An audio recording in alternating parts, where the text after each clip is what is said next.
Right breaking news చూస్తున్నాం. Iran Israel మధ్య యుద్ధం ముగిసిందా?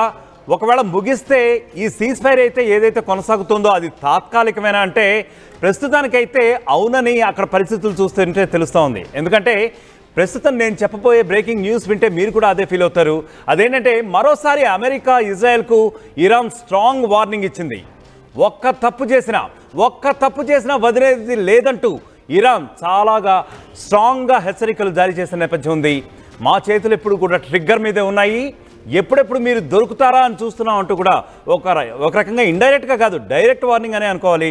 ఈ డైరెక్ట్ వార్నింగ్ ఇచ్చినట్లుగా తెలుస్తుంది. ఐఆర్జీసీ కమాండర్ ఎవరైతే ఉన్నారో ఇరాన్కి అతను స్ట్రాంగ్ వార్నింగ్ పాస్ చేశాడో అది కూడా మీడియా ముఖంగా శత్రువులు మరోసారి గుర్తు పెట్టుకోవాలి, మా వార్నింగ్ ఏదైతే చేసామో ఎప్పుడు కూడా our hands are on our triggers అని చెప్పి చాలా స్ట్రాంగ్గా వార్నింగ్ ఇచ్చిన నేపథ్యం ఉంది.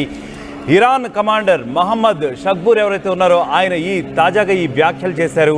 ఇంత స్ట్రాంగ్ వ్యాఖ్యలు చేశారు. మా వైపు కన్నెత్తి చూసినా చాలు కోలుకోలేని దెబ్బ కొడతాం అని చెప్పి మహమ్మద్ ఫక్బూర్ చాలా ఘాటైన వ్యాఖ్యలు చేశారు. మేము ఖతార్లో చేసిన దాడి ఏదైతే ఉందో అది అమెరికా ముఖానికి తగిలింది అని చెప్పి ఖమేనీ కూడా ఈ దాడుల నేపథ్యంలో ఎప్పుడైతే ఖతార్లో దాడి చేశారో అప్పుడు చాలా స్ట్రాంగ్ వార్నింగ్ ఇచ్చారు ఖమేనీ కూడా. ప్రస్తుతానికి దీని గురించి అయితే నా దగ్గర కొంత సమాచారం ఉంది, అది మీకు వినిపించే ప్రయత్నం అయితే చేస్తాను. Iran's supreme leader Ayatollah Ali Khamenei said the Iranian attack on US Al Adid air base in Qatar was a heavy slap to the US space. Correct. ఏదైతే ఖతార్లో అల్ యుదీద్ ఎయిర్ బేస్ ఏదైతే ఉందో దానిపైన ఇరాన్ వాళ్ళు ఎప్పుడైతే దాడి చేశారో అది అమెరికా ముఖానికి డైరెక్ట్గా తగిలింది. అమెరికా చెంప చెళ్ళు మనిపించాం అనే ఉద్దేశంతోనే ఆయన ఈ వ్యాఖ్యలు చేసినట్టుగా మనకి ఇన్ఫర్మేషన్ ఉంది. Should any aggression occur the enemy will definitely pay a heavy price. Yes, ఒకవేళ ఇదే నేపథ్యంలో ఖతార్లో అల్ ఉదీద్ ఏదైతే ఎయిర్ బేస్ ఉందో దానిపై ఇరాన్ దాడి చేసినటువంటి ఈ నేపథ్యంలో ఒకవేళ అమెరికా ఏమన్నా రెచ్చగొట్టే పరిస్థితులు ఏమన్నా చేసినా, రెచ్చగొట్టే వ్యాఖ్యలు చేసినా, రెచ్చగొట్టే పరిస్థితులు ఏదైనా ఒకవేళ ఇజ్రాయెల్ ద్వారా కల్పించినా, లేదు వాళ్ళు డైరెక్ట్గా చేసినా, లేదు ఇంటర్నేషనల్ ప్లాట్ఫామ్పై వాళ్ళు ఏదన్నా రెచ్చగొట్టే వ్యాఖ్యలు ఇరాన్ గురించి చేసినా సరే we are ready with our triggers. Yes, మేము ఖచ్చితంగా అమెరికాకి తగిన సమాధానం చెప్పడానికి రెడీగా ఉన్నాం అని చెప్పి అల్ ఖమేనీ కూడా చాలా గట్టిగా వ్యాఖ్యానించారు. మా జోలికి వస్తే భవిష్యత్తులో మళ్ళీ ఇలాంటి దాడులు జరుగుతూనే ఉంటాయని చెప్పి ఖమేనీ ఘాటుగానే వ్యాఖ్యానించారు. అంటే ఇక్కడ బేసిక్గా మనం చూస్తున్నట్టయితే ఖమేనీ కానీ ఇరాన్ కానీ ఈ ఇజ్రాయిల్ ఈ సీజ్ ఫైర్ ఏదైతే గత కొన్ని రోజులుగా కొనసాగుతూ ఉందో అక్కడ ఈ సీజ్ ఫైర్ అయితే జరిగినప్పటికీ ప్రస్తుతం వాళ్ళేదో చూసి చూడనట్లు ఈ యుద్ధాన్ని వదిలేసాం అనే ఒక రకంగా సంకేతాలు ఇచ్చారు. ప్రస్తుతానికి సీజ్ ఫైర్ కొనసాగిస్తున్నప్పటికీ ఒకవేళ ఇజ్రాయెల్ కానీ మళ్ళీ అమెరికా కానీ ఏమైనా ఓవర్ యాక్షన్ చేసినట్లయితే ఖచ్చితంగా బుద్ధి చెప్తాం, ఖచ్చితంగా సమాధానం చెప్తాం, ఖచ్చితంగా దాడి చేసి తీరతాం. ఎందుకంటే దానికి ఇప్పుడు ఖతార్లో మేము ఏదైతే దాడి చేశామో అదే సరైన సమాధానం, చెంపపెట్టు లాంటిది అమెరికాకి అని చెప్పే సందర్భం ఉంది. మమ్మల్ని టచ్ చేస్తే భారీ మూల్యం చెల్లించుకుంటారు. ఎందుకంటే నేను ఇప్పుడే చదివి వినిపించాను. If at all you happen to touch us, you will have to pay a heavy price to that. Yes, మమ్మల్ని టచ్ చేస్తే చాలు భారీ మూల్యం చెల్లించుకుంటారు అని చెప్పి ఖమేనీ చాలా ఘాటుగా వ్యాఖ్యానించారు ఇంటర్నేషనల్ పత్రికా ముఖంగా. ఈ యుద్ధంతో అమెరికా సాధించింది అసలు ఏమీ లేదని చెప్పి ఖమేనీ చెప్పుకున్నారు. కానీ ఒకవేళ ఈ సిచ్యువేషన్ మొత్తం కూడా మనం చూసినట్లయితే ఒకవైపు అమెరికా ఏమో పెద్ద శాంతి దూతలాగా వ్యవహరిస్తోంది. ఇది మనం గత కొద్ది రోజులుగా చూస్తూనే ఉన్నాం. పెద్ద శాంతి దూతలాగా ఓళ్ళంతటికి కూడా ఒక పెద్దన్నలాగా వ్యవహరిస్తూ వస్తూ ఉంది.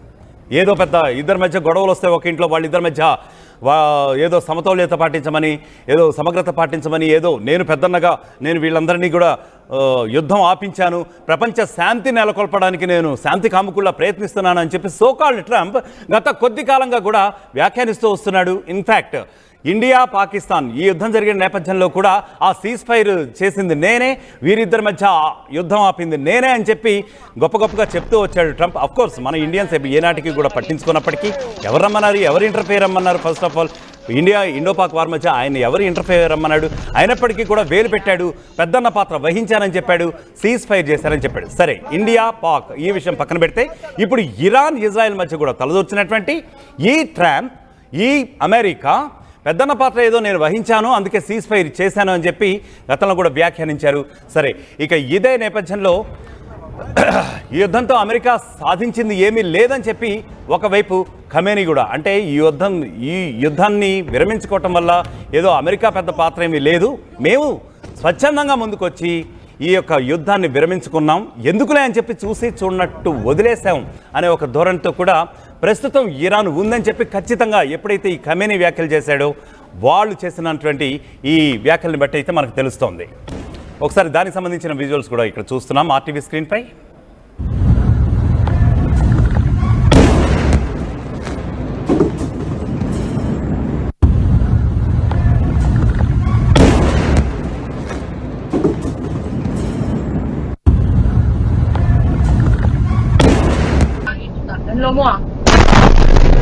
Bett kanan, bett wat lo nakalit ko.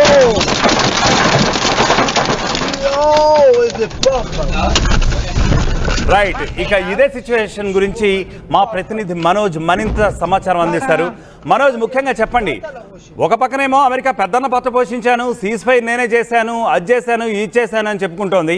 ఇంకో వైపు నుంచేమో ఇరాన్ ఏమో చూసి చూడనట్లుగా మేము ఏదోలా ఇజ్రాయెల్ కదా అని వదిలేసామన్నట్లుగా వాళ్ళు అదే దూరంతో ఉన్నట్టుగా కనిపిస్తోంది. ఎందుకంటే ప్రస్తుతం తాజాగా వ్యాఖ్యలు ఏవైతే వచ్చాయో అల్ ఖమేనీ కానివ్వండి, తర్వాత ఇరాన్ సుప్రీం ఆర్మీ కమాండర్ ఆయన ఎవరైతే చేసిన వ్యాఖ్యలు ఉన్నాయో ఫకూర్, వీళ్ళందరూ చేసినటువంటి వ్యాఖ్యలు చూస్తున్నప్పుడు ఇరాన్ ఏదో తాత్కాలికంగానే యుద్ధ విరమణ చేశాం, ఒకవేళ అమెరికా కానీ ఇజ్రాయెల్ కానీ ఓవర్ యాక్షన్ చేసినట్లయితే definitely our finger is on our triggers, our finger is on our triggers అని చెప్పి చెప్తున్నటువంటి నేపథ్యం ఉంది. మరి దీన్ని ఎలా చూడాలంటారు మనోజ్? అసలు పరిస్థితులు ఉద్రిక్తతలో ఉన్నప్పటికీ అదుపులో ఉన్నాయా, లేదంటే అదుపులో ఉన్నప్పటికీ ఏ క్షణంలో అయినా ఉద్రిక్తత తలెత్తే అవకాశం ఉందా? How we need to look at the situation?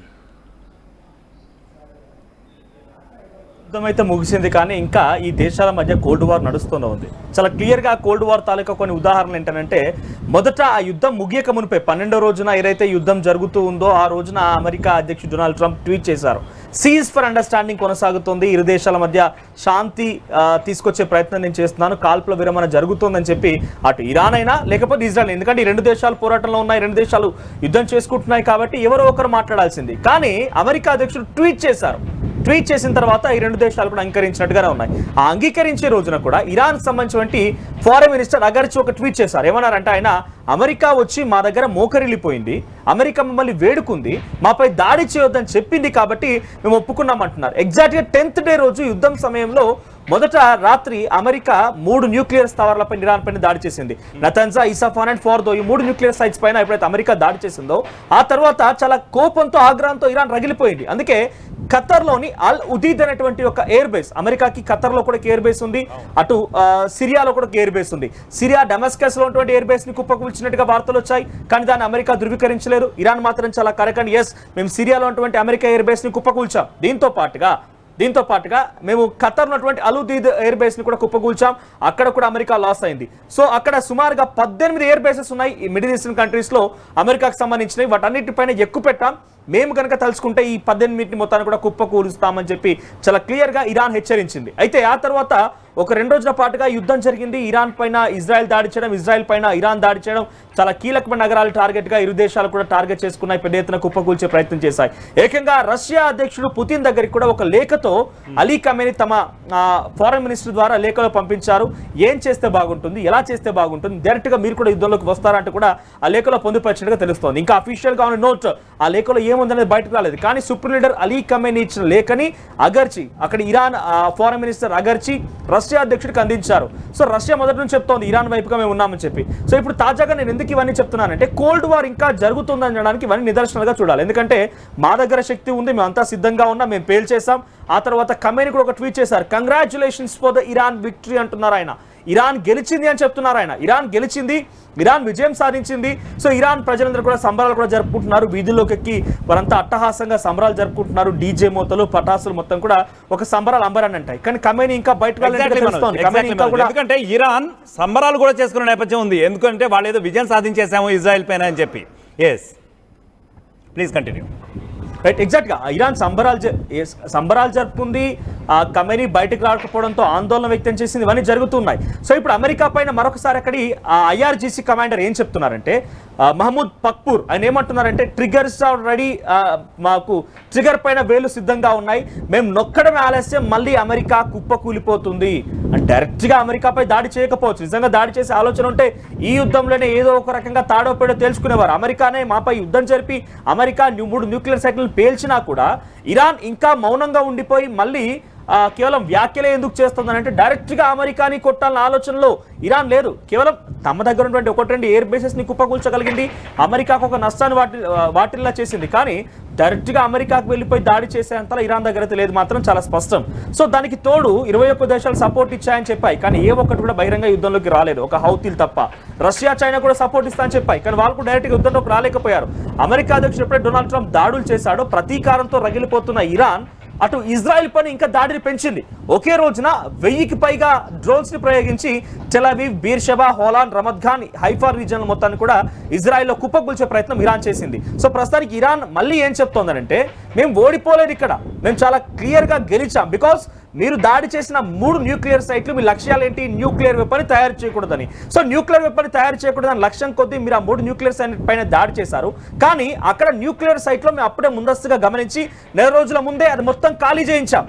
400 కేజీల యురేనియం సిద్ధంగా ఉంది, మేము ఆ యురేనియంతో మరొక 10 అణుబాంబులు తయారు చేస్తామని 2 రోజుల క్రితమే ప్రకటించింది రష్యా. సో అంతటి సామర్థ్యం ఉంది. మీరు ఫార్దో పైన దాడి చేశారు, బట్ మాకు ఎటువంటి రేడియేషన్ లీక్ అవ్వడం లేదు, అక్కడ ఎట్టి పరిస్థితుల్లో కూడా న్యూక్లియర్ స్థావరాలు లేవు అని చాలా క్లియర్ గా ట్వీట్ చేసింది ఇరాన్ మిలిటరీ. సో దాంతో పాటుగా నతాన్జలో కూడా ఇదే ఉంది, ఇసఫహాన్లో కూడా ఇదే ఉంది. మీరు టార్గెట్ అయితే చేయగలిగారు, అక్కడ దాడి చేయగలిగారు, కానీ మీరు మాత్రమే లక్ష్యాన్ని చేరుకోలేదు. బికాజ్ మీరు మమ్మల్ని న్యూక్లియర్ ని తయారు చేయకుండా అడ్డుకోలేరు. కాబట్టి ఇప్పుడు ఏం చెప్తున్నారు, అమెరికా తన లక్ష్యాన్ని ఛేదించలేకపోయింది కాబట్టి, అమెరికా సక్సెస్ సాధించలేదు కాబట్టి మేమే విజయం సాధించామని ఇరాన్ చెప్తూనే మళ్ళీ ఆ బాంబులను తయారు చేస్తాం, ఎటువంటి విధంగా అయినా మీరు మళ్ళీ మా పైన దాడి చేయాల్సి వస్తే ఏ రకంగా డైరెక్ట్ గా ఇరాన్ పై దాడి చేయాల్సిన అవసరం లేదు. సో గతంలో అసలు ఇజ్రాయెల్ ఇరాన్ కి యుద్ధం ఎందుకు స్టార్ట్ అయింది అందరికీ తెలిసిందే. సో అక్కడ ఏంటి, హమాస్, హెజ్బుల్లా సంస్థలకి ఇటు ఇరాన్ మద్దతుగా నిలబడింది, పలిస్తాన్లకి మద్దతుగా నిలబడింది. సో ఎప్పుడైతే ఇజ్రాయెల్ తమ దగ్గర ఉన్నటువంటి ఆధిపత్యాన్ని చెలాయించాలనో లేకపోతే తమపై ఇబ్బంది గురి చేసేటువంటి ఈ హమాస్, హెజ్బుల్లా సంస్థల్ని, పలిస్తానీ వ్యతిరేకుల్ని, లెబనాన్, సిరియాలో ఉన్నటువంటి ఇంకొంతమంది వ్యతిరేకుల్ని, అటు ఇరాన్ ఉన్నటువంటి షియా మిలిటెంట్స్ ఎవరైతే తమను ఇబ్బందులకు గురి చేయాలనుకుంటున్నారో వారందరికీ ఇబ్బందులకు గురి చేయడం కోసం అన్ని రకాలుగా యుద్ధ సామాగ్రిని, ఆర్థికంగా వనరుల్ని వారికి అన్నిటికీ కూడా సమకూరుస్తుంది ఇరానే. కాబట్టి సో ఇరాన్ ఇక్కడ మా దృష్టిలో ఒక నిందితుడు, బికాజ్ వాళ్ళందరికీ సమకూర్చి మాపై యుద్ధానికి పంపిస్తుంది అనేటువంటి భావనలో ఇజ్రాయెల్ ఉంది. కాబట్టి యుద్ధం మొదలైంది అసలు యాక్చువల్గా. సో ఇప్పుడు ఏమంటోంది, ఇరాన్ డైరెక్ట్ గా ఇజ్రాయెల్ పైన దాడి చేయాల్సిన అవసరం లేదు,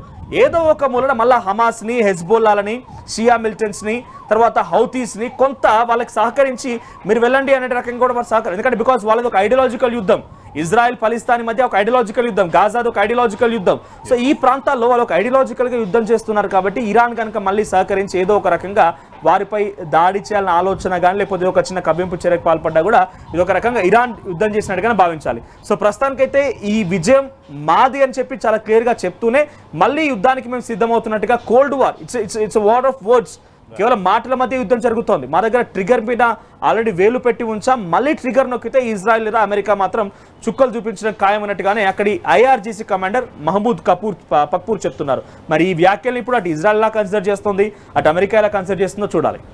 రైట్ థ్యాంక్ యూ మనోజ్.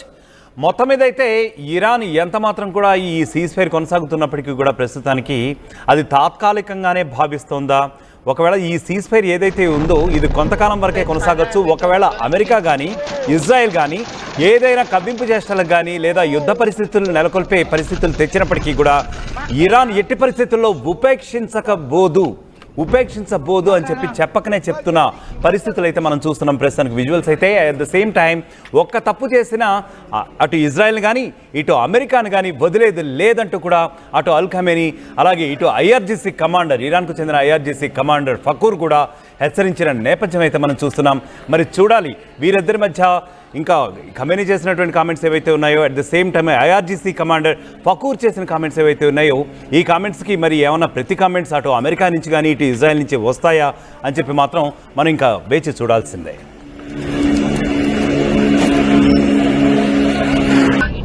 לא מוע. בית חנן, בית עובד, לא נראה לי את זה.